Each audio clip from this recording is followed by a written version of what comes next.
Next ನ್ಯೂಸ್ಗೆ ಸ್ವಾಗತ. ನಾನು ಪ್ರೀತಿಕಾ ಬಂಗೇರ. ಕರ್ನಾಟಕ ಬಿಜೆಪಿ ಬಣದಲ್ಲಿ ಬಿಜೆಪಿ ರಾಜ್ಯಾಧ್ಯಕ್ಷ ಸ್ಥಾನಕ್ಕೆ ಸಾಕಷ್ಟು ಆಕಾಂಕ್ಷಿಗಳಿದ್ದಾರೆ.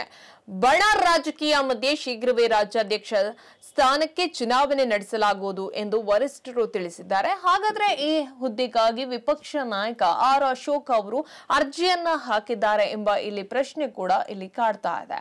ಅವರು ಪ್ರಬಲ ಆಕಾಂಕ್ಷಿ ಎಂಬುದಕ್ಕೆ ಸ್ವತಃ ಅವರು ಕೂಡ ಇಲ್ಲಿ ಉತ್ತರವನ್ನ ನೀಡಿದ್ದಾರೆ.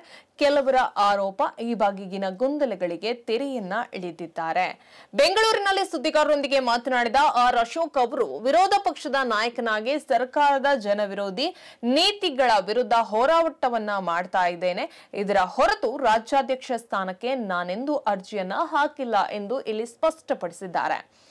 ಇನ್ನು ನಾನು ವಿರೋಧ ಪಕ್ಷದ ನಾಯಕನಾಗಿ ಸರ್ಕಾರದ ಜನ ವಿರೋಧಿ ನೀತಿಗಳ ವಿರುದ್ಧ ಹೋರಾಟವನ್ನ ಮಾಡ್ತಾ ಇದ್ದೇನೆ. ಹಿರಿಯರು ನೀಡಿದಂತ ವಿರೋಧ ಪಕ್ಷದ ನಾಯಕತ್ವದ ಜವಾಬ್ದಾರಿಯನ್ನ ಸರಿಯಾಗಿ ನಿಭಾಯಿಸ್ತಾ ಇದ್ದೇನೆ.